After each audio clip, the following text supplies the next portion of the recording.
రైతు సోదరులందరికీ నమస్కారం. మీరు చూస్తుంది రైతన్న సమాచారం ఛానల్. నా పేరు వాసు. ప్రస్తుతం వచ్చేసరికి ఈ వీడియోలు ఏంటంటే పత్తికి సంబంధించి చాలా మంది రైతులు కూడా పత్తి మీద వీడియోలు తీయమని చెప్పేసి పత్తి యాజమాన్య పద్ధతులు అనేవి కూడా చెప్పమని చెప్తా ఉన్నారు. అంటే ఏ రకమైన సాయిల్స్లో మనకి తెలుగు రాష్ట్రాల్లో చూసుకున్నట్టయితే మనకి 3 రకాల నేలలు అందుబాటులో ఉంటాయి. బలమైన భూములు ప్లస్ మనకి మధ్యస్థ భూములు, తర్వాత తేలికపాటి భూములు, 3 రకాల భూములు అయితే మనకు అందుబాటులో ఉన్నాయి. ఏ నేలలకి ఎటువంటి విత్తనాలు వేసుకోవచ్చు అనేది కూడా రైతులు చాలా మంది అడుగుతున్నారు.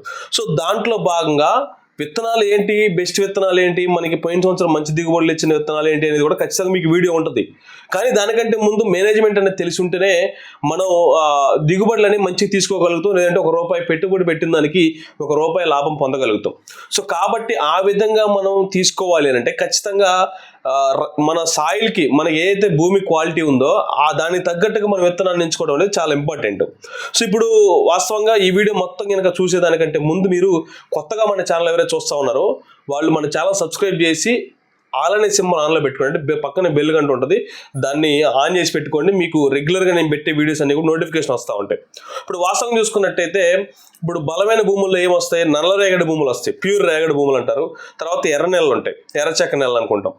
ఎర్ర నెలలు తర్వాత మధ్యస్థ భూముల్లో చూసుకున్నట్టయితే గరుబు నెలలు, ప్లస్ మనకి ఇంకోటి ఏంటంటే ఎర్ర నెల రేగడి భూమికి కొంచెం మిక్స్ అయినాయి, ఏమంటారు అంటే చౌక భూములు అంటారు. ఇట్లాంటి అవి మీకు ఐడియా ఉండే ఉంటుంది, కొంచెం రాళ్ళు తగులుతూ ఉంటాయి.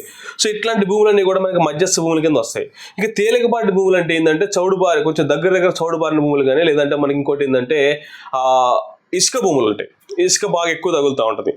ఇట్లాంటి భూముల్లో మనం ఏ విత్తనాలను వేసుకోవాలి? వాస్తవంగా చూసుకుంటే తేలికపాటి భూముల్లో ప్రతి రైతు కూడా చేయాల్సింది ఏంటంటే 2 పంటల వైపు ఖచ్చితంగా వెళ్ళాలి.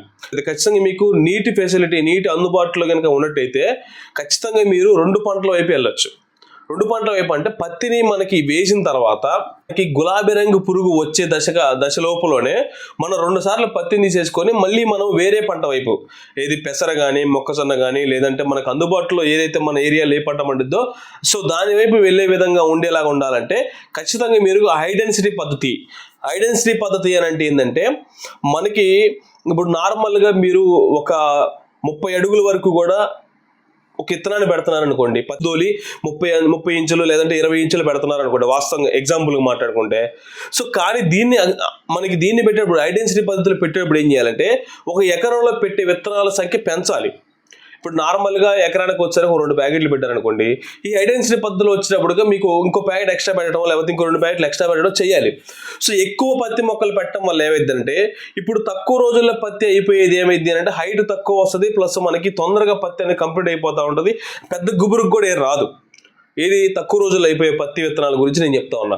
కాబట్టి వీటిని ఐడెన్సిటీ పద్ధతిలో పెట్టుకోవడం వల్ల మనకి ఎక్కువ మొక్కలు పడతాయి, ప్లస్ మనకి తక్కువ రోజుల్లో పత్తి దిగుబడి వస్తుంది.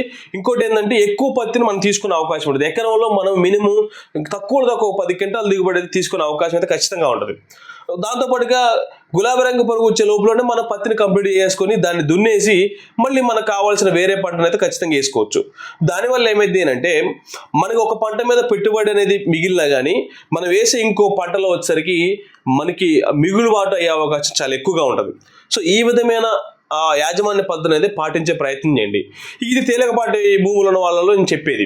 ఇంకోటి ఏంటంటే మనకి మధ్యస్థ రకమైన భూములు ఉన్నాయి అనుకోండి, మధ్యస్థ రకమైన భూములు వాళ్ళు కూడా ఈ విధమైన ప్లానింగే చేయొచ్చు. ఖచ్చితంగా మీరు తొందరగా అయిపోయే పత్తిని వేసుకొని దాంతోపాటుగా ఈ కందినో లేకపోతే ఎర్లీగా అయిపోయే కంది కూడా ఉంటుంది, తొందరగా వచ్చే కంది కూడా ఉంటుంది. 120 రోజుల్లో మనకి పత్తి అయిపోయిన తర్వాత నెక్స్ట్ వేసుకునే కంది విత్తనాలు కూడా ఉంటాయి. దాంతోపాటుగా మనకి మినుము ఉంటుంది, పెసర ఉంటుంది, తర్వాత పిల్లి పెసర లాంటివి వేసుకుంటూ ఉంటారు. లేదు అని అంటే మనకు అందుబాటులో మెయిన్గా మొక్కజొన్నకు రేటు కూడా మంచిగా ఉంది.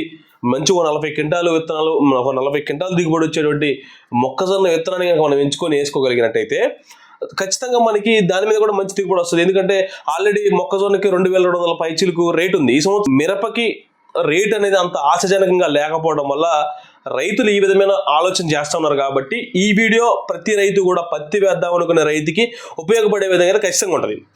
మరి ఇక మధ్యస్థ భూములే, తేలికపాటి భూముల్లోనే మనం తక్కువ రోజులే పత్తి వేసుకోవాలా, లేదంటే మనకి ఎక్కువ రోజులు వచ్చే పత్తి వేసుకోవాలంటే ఎక్కువ రోజులు వచ్చే పత్తి కూడా మధ్యస్థ భూములు వేసుకోవచ్చు.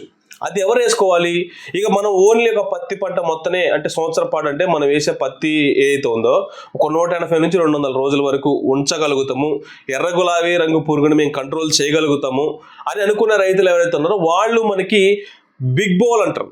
బిగ్ బౌల్ వస్తుంది, చెట్టు అనేది హైట్ బాగా పెరుగుద్ది, గుబురు ఎక్కువ వస్తుంది. అంటే దగ్గర మనకి ఒక 7 ఫీట్ల హైట్ వచ్చి చుట్టూ కూడా మనకి ఒక 2-3 అడుగులు, ఒక 3 అడుగులు కవర్ చేస్తారు. అంటే మనకి 30 ఇంచెస్ వరకు పెట్టుకొని వేసుకోదగ్గ పత్తిని మనం మధ్యస్థ భూముల్లో వేసుకోవచ్చు లేదా బలమైన భూముల్లో వేసుకోవచ్చు. కాబట్టి నేను తేలికపాటి భూముల్లో ఐడెన్సిటీ పద్ధతిని మీరు పాటిస్తే మీకు భూమి బలం లేకపోయినా కొంచెం మందు కట్ల ఒకటియారా అటు ఇటు తక్కువ వేసుకున్నా కానీ మీకు దిగుబడులు వచ్చే అవకాశం ఉంటుంది. సో ఈ విధంగా మీరు ప్లాన్ చేసే ప్రయత్నం చేయండి. బలమైన భూముల్లో అయితేనేమో కొంచెం ఎదుగుదల ఎక్కువ ఉండి ఎక్కువ రోజులు పత్తి తీయగలుగుతాము అనుకునే వాళ్ళు బలమైన భూముల్లోనే మాత్రమే అటువంటి విత్తనాలు తీసుకునే ప్రయత్నం చేయండి. ఎక్కువ రోజులు పత్తి వచ్చి ఎక్కువ సార్లు దిగుబడి, ఒక 4-5 సార్లు పత్తిని తీసుకొని దాని ద్వారా ఒక 20 క్వింటాలు దిగుబడి తీయగలుగుతాము అనుకునేవాళ్ళు. ఇప్పుడు నార్మల్గా మార్కెట్లో మనకి ఇప్పుడు ఇది ఉంది, షిఫ్ట్ ఉంది, ప్లాటినం ఉంది, తర్వాత 706 US7 అట్లా ఇట్లాంటి విత్తనాలు ఉన్నాయి. తర్వాత ఈ సంవత్సరం కొత్తగా కూడా ఇంకా మంచి విత్తనాలు వచ్చినాయి. వాటిని కూడా ఖచ్చితంగా డెఫినెట్గా మీకు టాప్ 10 టాప్ 20 విత్తనాలు చెప్తా. ఆ వాటిలో మీకు డెఫినెట్గా మీకు ఇవే కాకుండా మార్కెట్లో అధిక ధర కొనాల్సిన అవసరం లేకుండా కొంచెం తక్కువ అంటే చిన్న కంపెనీ అయినా మంచి దిగుబడులు వచ్చిన విత్తనాలు వాటిని కూడా మీకు పరిచయం చేస్తాను. సో అవి కాకుండా ఇట్లాంటి విత్తనాలు ఏంటంటే షిఫ్ట్ కానీ US7067 కానీ తర్వాత ప్లాటినం కానీ ఇట్లాంటివి ఏంటంటే మనకి తక్కువ రోజుల్లో అయిపోతాయి, ప్లస్ మంచి దిగుబడులు వస్తూ ఉంటాయి. సో వీటిని తేలికపాటి నుంచి మధ్యస్థ భూముల్లో వేసుకొని ఏదైతే మనకి ఇప్పుడు రేవంత్ కానీ తర్వాత 659 ఉంటుంది, ఈ షిఫ్ట్ వాళ్ళ కంపెనీలో 659 ఉంటుంది. సో అట్లాంటి కానీ క్రిస్టల్ సీడ్స్లో 359 సంథింగ్ ఉంటుంది. సో ఇట్లాంటి విత్తనాలని మనకి బిగ్ బాయిల్ వచ్చి తర్వాత ఎక్కువ బ్రాంచ్ వచ్చేసి బాగా గుబురుగా వచ్చే విత్తనాలని బలమైన భూముల్లో వేసుకుంటే మటుకు నెంబర్ 1గా ఉంటుంది. సో లేదు అనుకుంటే బలమైన భూముల్లో అయినా తర్వాత మధ్యస్థలో అయినా తర్వాత ఇంట్లో అయినా కానీ మేము తక్కువ రోజులే అయిపోయే పత్తి విత్తనాన్ని వేస్తాము. తర్వాత మళ్ళీ మనం తీసేసి ఒక 3 నెలల్లో తీసేసి మళ్ళీ 3 నుంచి 4 నెలల్లో తీసేసి మళ్ళీ మనకి మేము ఇతర పంటల వైపు వెళ్తాము అనుకునేటోళ్ళు ఖచ్చితంగా బలమైన భూముల్లో అయితేనేమో నార్మల్గా ఎట్లయితే పెట్టుకుంటారో అట్లే పెట్టుకోండి. కొంచెం మధ్యస్థ భూముల్లోనూ ప్లస్ మనకి తేలికపాటి భూముల్లో అయితేనేమో హై డెన్సిటీ పద్ధతి వైపు వెళ్ళండి. ఖచ్చితంగా మీకు అది లాభాన్ని చేకూరుస్తుంది. దానివల్ల మీకు దిగుబడి పెరుగుతుంది, ప్లస్ మనకి ఆదాయం సమకూరే అవకాశం ఉంటుంది. సో ఆ విధంగా మీరు ప్లాన్ చేస్తే ఖచ్చితంగా మీరు గిట్టిన అవ్వచ్చు పత్తి వేసుకున్నాను. ఎందుకంటే పత్తి మనకి దిగుమతి అనేది అమెరికా నుంచి మనకి దిగుమతి అనేది ఎక్కువ అవుతా ఉంది. పత్తి అనేది ఎక్స్పోర్ట్ అవ్వట్లే, కాబట్టి పత్తి రేటు ఇప్పట్లో పెరిగే అవకాశం అయితే లేదు. ఇప్పుడు ఏదైతే 7,500-8,000 నార్మల్గా ఈ సంవత్సరం 8,000 కూడా పెద్దగా పోలేదు, 7,500-6,000 మధ్యలోనే మనకి ట్రేడింగ్ అనేది జరిగింది. కాబట్టి అది దృష్టిలో పెట్టుకొని మీరు పత్తిని సాగు చేసేదానికి ఆలోచన చేయండి. సో కాబట్టి ఈ వీడియో ఖచ్చితంగా ప్రతి రైతుకు ఉపయోగపడేదని ఆలోచిస్తూ దీని మేనేజ్మెంట్కి సంబంధించి పత్తి మీద మేనేజ్మెంట్ కూడా ఖచ్చితంగా రెగ్యులర్ వీడియోస్ వస్తూ ఉంటాయి. దీని మీద గింజలు ఏ విధమైన దిగుబడులు వచ్చిన గింజలు బెటర్గా ఉన్నాయి, బాగున్నాయి, బెస్ట్ విత్తనాలు ఏంటి అనేది కూడా మీకు ఈ 2-3 రోజుల్లో ఈ వీడియో పెట్టిన 2-3 రోజుల్లో ఖచ్చితంగా ఆ వీడియోలు కూడా వస్తూ ఉంటాయి. సో ఇది మొత్తానికి పత్తికి సంబంధించి నేను చెప్పదలుచుకున్న వివరం. మీకు నచ్చితే ఖచ్చితంగా మన ఛానల్ ఫాలో చేస్తూ తోటి రైతులకైతే షేర్ చేసే ప్రయత్నం చేయండి. నమస్కారం.